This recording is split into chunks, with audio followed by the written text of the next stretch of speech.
this is no secret. They're very open about it. Like a lot of things that the women who were a part of the Black Lives Matter movement are open about, but people don't discuss the fact that they're quote unquote trained Marxists, all this stuff. We like to look at their socio-political movement, but most people are not aware that the Black Lives Matter, and I would actually distinguish that the Black Lives Matter movement is very different than the QAnon movement, because while one is sort of like an online grassroots, you could call it a cult or whatever, the other one is an actual spiritual movement that is essentially breaking ground into what I feel is a new type of religion that's a combination of many different ideations. So there is a African religion, they don't really call it a religion, but a spiritual practice called Ifa. And Ifa has given birth, it's like supposed to be thousands of years old. You can see it manifested in a lot of different religions that go to Haiti, etc. You know, voodoo, all of this stuff essentially has roots in Ifa. And the principles of Ifa are not homogenous, but they differ a lot, but depending on where you go, but they have some core to it. One of them is veneration of the ancestral line. But the other core of it is that you are communing with the dead. You're also communing with entities that exist in the world. And in this, there's no such thing as Satan. They don't see a Satan. There's no supreme evil, but there is a balance between positive and negative beings. So the three women who are a part of the Black Lives Matter are and I'm going to quote them just so there's no misunderstanding here. I'm not quoting them directly, but I'm paraphrasing. The Black Lives Matter is a spiritual movement. It is based on Ifa, that they purposefully stand on the hallowed ground of spilled blood. And while they are doing their demonstrations, they are effectively creating a ritual where they are pouring libations over the spirit of, over the blood of the slain person in order to resurrect them, in order to bring their soul to life on this earth. Again, or to manifest, and ultimately their desire is to manifest the ancient African gods here on in the US. Are you telling me that pouring one out for your dead homies is like a tribal thing? I don't know if that's necessarily related, but these people are specifically doing the conjuring or practicing the Ifa religion. So this gets into the whole thing about say their name and the importance of why the Black Lives Matter movement is so focused on getting people to say their name. Now, this is like the repetition. Yeah, it's a repetition of the dead soul that essentially wakes up a certain type of energy. And it's not necessarily that soul that they're trying to bring in, but it's sort of like the energy of the undead bringing them up into the surface. So this gets really into what's interesting about them. The Black Lives Matter movement is what they're doing is they're unwittingly bringing millions of people into that ritual with them. And to me, because this is where I'll distinguish it from the traditional Ifa, which is a personal practice. You do it, you set up your own altar. I would never have a problem with this because it's a personal preference. Whatever people want to do with themselves, they can worship which God they'd like. But with Black Lives Matter, they are bringing other people into this ritual in a non-consensual way. And what that is doing is creating a culture where millions of people are venerating the undead in a way that the Black Lives Matter movement are doing three things. One is that they're integrating Ifa. The second is they're doing a performance art that's very similar to Marina Abramović. And I know Marina is seen as a performance artist, but she's actually practicing what you call magic. She's less performance art, more mystical. And I think people don't really understand that so much. There's a power in bringing these sacred traditions to the public and unveiling it in a way that people don't know. And this is what's been practiced over the centuries, and especially when we're talking about Washington, D.C. and all of these things. You're forcing people to participate in these rituals or engage in symbols unwittingly, and that to me sort of underlines the fact that they're creating a culture. The last aspect of Black Lives Matter that they're doing is they're sort of integrating Afrocentrism in a way where it's very similar to what the Nazis were doing during their time. And I think this is I have a lot of friends who are sort of intuitives and whatever, mystical. For some reason, they could never get on board with Black Lives Matter. They couldn't really understand what it was. There was sort of this dark cloud hanging over them, so to speak. And I think now we're sort of seeing that these people are forcefully indoctrinating people around this cult. And what I think is what they're trying to start is a new religion, but that's a religion of the state. And like I said, the Nazis did the exact same thing where they were forcefully indoctrinating people. They were integrating symbols from places that the whole idea of the Aryan, they co-opted it. Aryan meant Persian. The whole idea of the swastika was a Hindu thing. I mean, this is sort of co-optation of other cultures. So I think we're going to see more and more of this push into this. But for me, it's completely unethical, even from people who are practice abstract religions or anything on even thing in the border. There's a difference between having a personal preference and forcing other people to participate into it. And I think this is the danger that we're seeing now. Why are people behaving erratically? Why are people acting, burning buildings, hurting other people, endangering themselves, endangering and murdering other people too? And my answer to that is because at the root of this is the summoning of spirits, that people are filled with a spirit that doesn't belong to them. Well, Drew, can I comment on that? I think what you said was very brilliant, and it really hits at the heart of what we're experiencing. And we just saw on the chat the hologram of George Floyd that's making the world tour now. So there you go. I think that, and to me, I think this is fascinating because it intersects with so much different stuff. My experience, for example, in the contemporary art world, I mean, BLM is like basically the in vogue du jour flavor of a lot of very, hackish type artists that literally just writing BLM on a canvas, like this is the level of discourse. But I think that you strike the heart of it because to me it seems that, and this isn't a bad thing. I'm not, I'm very interested in a lot of post-colonial stuff.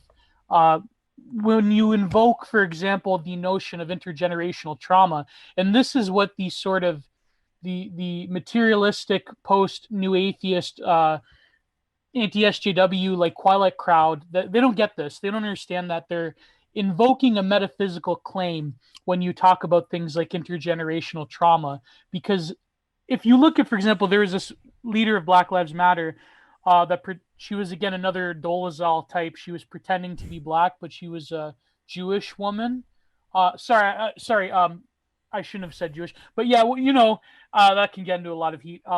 She wrote this book. It's called Fugitive Modernities, and I think it's a good book that everyone should read because in it she talks about the different sort of practices of struggle in a lot of different post-colonial movements, and specifically a lot of them from, Haiti is the biggest example. Of course, in Brazil, there were different mystical practices and different martial arts that were developed from Africanized and mystical, very almost similar to yoga.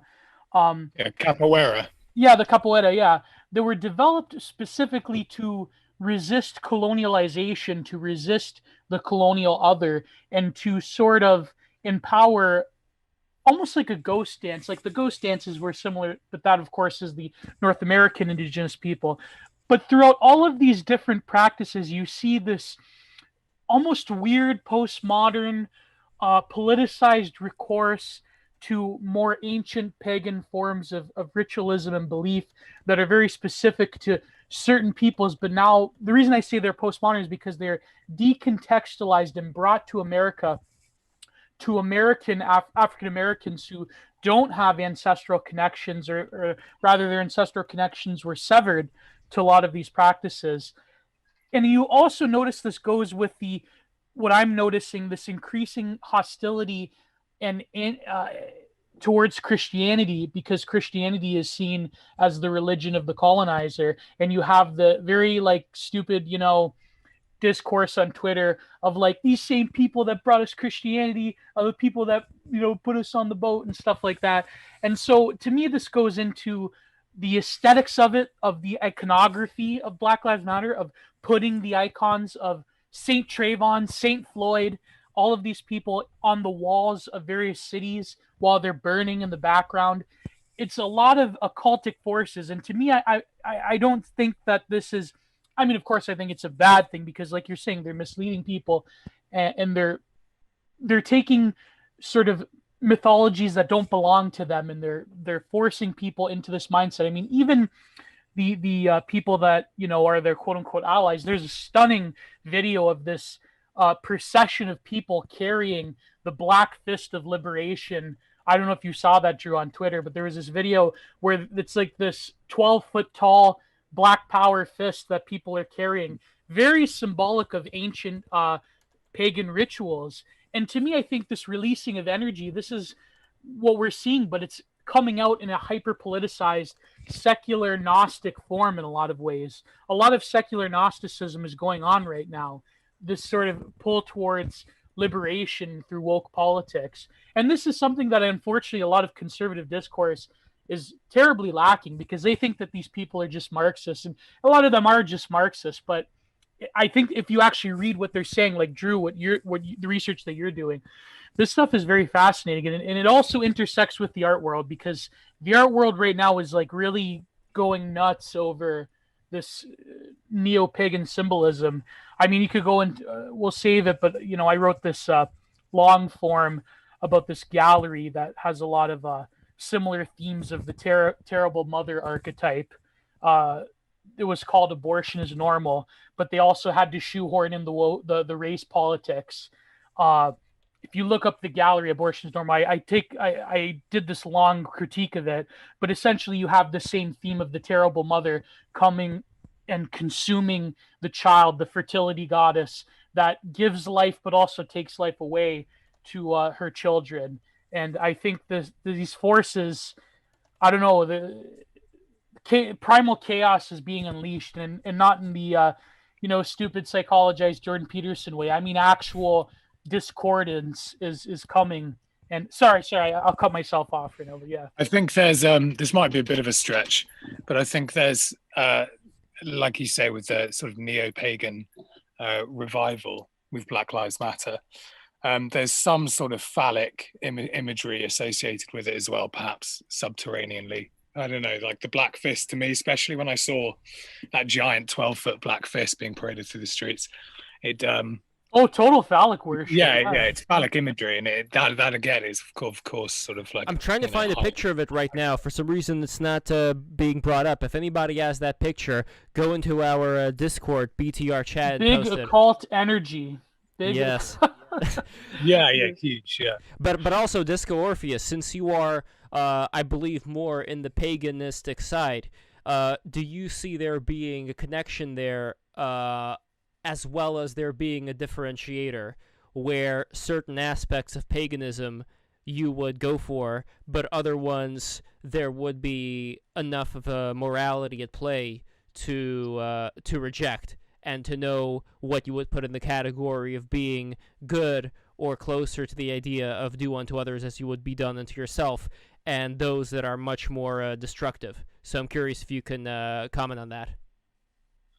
Yes, I mean, I suppose to my own paganism, pagan is, well, it essentially means a man of the land, or someone of the land. And so paganism is attached to ethnicity and heritage a lot. So it's difficult for me to extrapolate between my own pagan associations, which I tie into the blood that runs through my veins, compared to the moralistic argument of of what you were saying. Let me think about that. It's a very interesting concept to me. I mean, it kind of touches on what we were talking before about art, where whenever any human being produces anything of art that is not necessarily connected to their particular religion, to a Christian religion, then it would automatically be something that would be pagan, I think. You know what I mean? Like, it's something that would have you as a creator making something that, unless it's biblically themed, it's something else. It's something that is not necessarily connected to God or Jesus or the apostles or the saints. So when it comes to that kind of imagery and that kind of creation, I would put that in the category of being inspired by these things that, you could call muses, you could call it whatever, but they would be outside of the framework that Christianity would label like, this is the stuff that you have to do that is good. But there I wonder, where does the neutral territory end and the much more, let's say, malevolent, demonic aspects begin when it comes to creating something that is outside of Christian framework? Yeah, certainly. I think belief is a technology. And so in a way, like the sort of coagulation of beliefs, and when they take mildly anthropomorphic ideations, I suppose, they harness the belief of the people that thrust into it, and so it just becomes, this is the idea of the egregore, I suppose, and that can be beneficial or a negative. My view of Black Lives Matter is I wonder how they might think they're creating this sort of like neo-African pagan god, or trying to revive it. But it seems most likely that they're just play acting for the state, essentially. Well, it could also be both. Like, I wonder, when it comes to the French Revolution, what was going on back then. There was a lot of murder, a lot of bloodshed, but were there similar things going on with Drew? I've got a lot to say here. Both because I've done a lot of research and I've lived on the fringes of political movements. And one is first that I saw Black Lives Matter co-opted. So the story that you hear in the media, on Wikipedia, is not the story of Black Lives Matter. Those three women are not are not the founders of Black Lives Matter. It was founded by two men, two Black men. I can't remember their name right now, but they were essentially forced out by powers that be. So it is because, and we talked about this earlier, I was one of the founding members of the Tea Party, which was essentially co-opted by other forces that be, that will go unnamed because they were unseen. But that ultimately turned into a Republican Rhino party with, everybody who was a standard Republican going. So and I think what you see often is grassroots, any successful grassroots movement is essentially co-opted by powerful people. Now you see that Black Lives Matter has raised hundreds of millions of dollars. Maybe there's people who put that number at $1 billion. Nobody knows where that money has gone. So you know that there's a lot of power behind it, and probably much more power than those three women would be able to handle.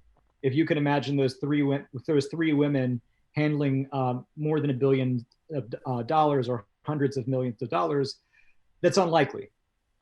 So what I believe had happened was that the Black Lives Matter movement was quickly co-opted, and these women became the face of it, and that the construction of it was purposefully built like this. And I think getting back to the root of what you were saying earlier, Lev, the difference between beneficial and non-beneficial uses of spirituality is based on whether somebody has free will in the transaction. And what I am saying, and what my research that is showing, is that in the case of Black Lives Matter, the participants, for the most part, are completely blind to the ritual that they're taking part in. this to me says that there is something sinister going on, that they are being used and utilized in order to build a socio-political movement that is not in their benefit. Otherwise, they would say, Yami would come out, or I'm sorry, what's her name? Patrice would come out and say, look, hey guys, Black Lives Matter is a spiritual movement. We're doing this ritual here. That is exactly what Black Lives Matter is. It is a spiritual movement. And she would say this to everybody every time that she talked, taking people step by step in the significance of the ritual, why they're participating into it. That's not the case. So instead, what I think is the opposite of benevolent is happening, and people are being used in order to build a new empire, so to speak. And I think that's what you're seeing now, is the beginning of that. This is exactly. Yeah, I completely agree. Like the rituals on the surface appear one thing, but they all have subterranean implications. Like taking the knee, for instance, has huge subterranean implications. Obviously, the idea of submission, blah, blah, blah, that's kind of basic. But Lev, you said someone here is a Freemason? Well, Drew. Yeah. Okay, yeah. Is the taking the knee, is that a Freemason ritual? Or it maybe not. It's not ritual, but it's not related. It's not used within. I mean, they're taking the knee is used in Freemasonry, but I don't see the correlation. I don't see an energetic or a philosophical correlation between the two, because one of them is about, I would say in Freemasonry, it's about lowering your ego, and this one is about subjugation of masses. So it's the difference is an individual taking a knee versus thousands of people taking the knee because somebody told them to do it. And one of them is of your own free will, basically. Like you do this because this is your choice. The other one that I'm seeing is that you don't have, this is not an option for you, right? I do find this is slightly left field, but the Game of Thrones comparison is very tantalizing. Like, what was the most profound TV show for the average normie in the last 2 decades is Game of Thrones.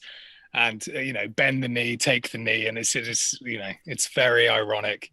And then you can see another example of that with Winter is Coming. So I don't know about in America, but in England, we've had on the news, a lot of winter is coming with the second lockdown, the potential of a second lockdown with COVID and this sort of stuff. And it's just the parallels are just too ironic to take seriously, really. I don't know how you feel about that, but it is interesting. If I can respond also, I think Buff in the comments section, are you aware which ritual you're serving when you're watching TV or voting? And I think that's a response to what I was saying, but I would respond to that that's exactly my point. This is another ritual designed to create an establishment that people are unaware of how they're engaging with. Yeah, it's to direct belief, I would say. Or therefore, it becomes like you harness it and it becomes this powerful entity in and of itself.